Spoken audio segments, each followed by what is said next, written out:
Võiduka lõpuni on jäänud 5 minti umbes.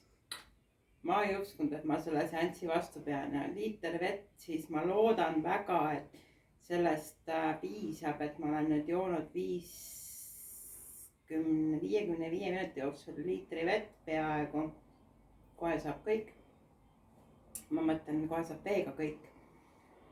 Ja hakkasid siis väga nagu kannad põlema, tõmbasin käterätiku allapoole, kannatab täitsa jälle välja.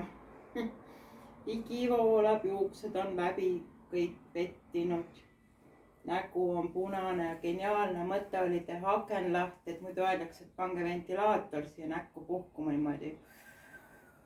Kuna meil siin ventilaatorit ei ole, siis me tegime ukse, siis rõduukse niimoodi ülevalt lahti. Väga palju aitas see nagu väga palju, et võib-olla ma sellepärast eelmine kord ei kannatanudki lõpuni välja ka üks põhjus. Jalgu ei lubata kõverasse panna, see on ka reegel, aga õudselt tahaks kogu aeg sipelda jalgadega ja panna neid just kõverasse.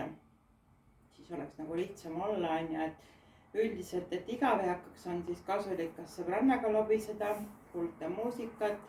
Ma ei tea, istute telefonis, mängite, chatite Facebookis, kirjutate meile, sest käed võivad ju väljas olla, kui juba higistama olete hakanud, saab käed välja võtta. Või telekat vaadata, et minul isiklikult teleka vaatamisega ei ole väga nagu, ma ei vaata eriti telekat. Ei ole nagu väga in või kuidas ma ütlen.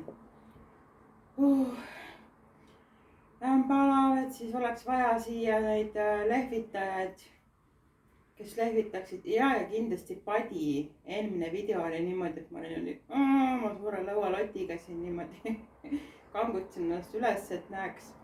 Aga väga ebamugav oli olla ka, kui ei olnud patja, et siis ma tulin selle peale, et Tartu Rukk on ju, nali naljaks ühesõnaga, et panna omale padi ka.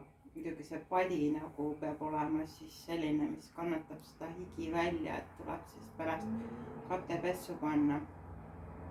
Palju meil jäänud on veel? 1 minut, 2 minutit. Jee!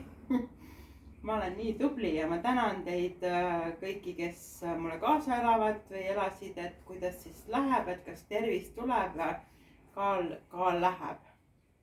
Vot nii, ma loodan väga, et läheb. Tšau ja tööd!